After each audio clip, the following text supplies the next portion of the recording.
Salut les amis, bienvenue dans cet éclair d'infos. Aujourd'hui, je vais pousser un très gros coup de gueule. Et voici pourquoi. La société Easivia du groupe EDF vient d'annoncer la fermeture de la quasi-totalité de son réseau. Je vous lis le communiqué qui s'affiche actuellement à l'écran. Chers clientes, chers clients, pour vos déplacements en véhicule électrique, vous êtes peut-être amené à vous recharger sur les bornes du réseau Corridor, présent sur les grands axes routiers français. Nous vous informons qu'Easivia a décidé d'arrêter définitivement 189 bornes de ce réseau en raison de problèmes de sécurité. Dans les prochains mois, Easivia souhaite remplacer certaines de ces bornes. Le réseau Corridor conservera au total 40 à 50 bornes, dont les 28 toujours disponibles.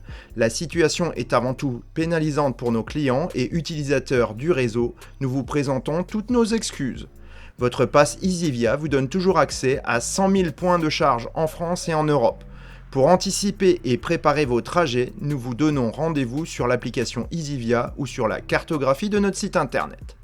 Ce n'est pas un petit peu nous prendre pour des abrutis, parce qu'en dehors des clients qui sont pénalisés mais qui de toute façon ont déjà délaissé le réseau Easivia, puisque sa fiabilité n'a jamais été bonne, les clients s'en sont détournés au profit d'autres réseaux beaucoup plus fiables, mais surtout d'autres réseaux qui n'ont pas été subventionnés à hauteur de 50% de l'investissement. Comme dans une lettre ouverte, je vais poser une question à Easivia. Allez-vous restituer cette subvention de notre argent qui n'a servi à rien ?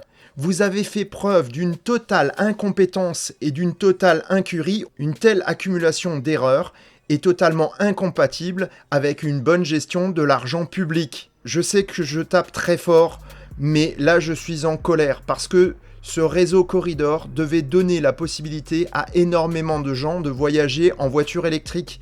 Cela n'a jamais été le cas du premier jour et les subventions ont été versées pour cela. Aujourd'hui, je propose que vous remettiez en service la totalité des bornes à vos frais et conformément au contrat que vous avez passé pour la subvention de Bruxelles. Aujourd'hui, si Easivia n'est pas capable de fournir le service à ses clients, il serait légitime de restituer la subvention. Sur ces bonnes paroles, je vous dis à bientôt pour un prochain éclair d'infos. N'hésitez pas à le partager et à faire du bruit autour de cette affaire qui me semble très préjudiciable aux contribuables ainsi qu'aux clients européens.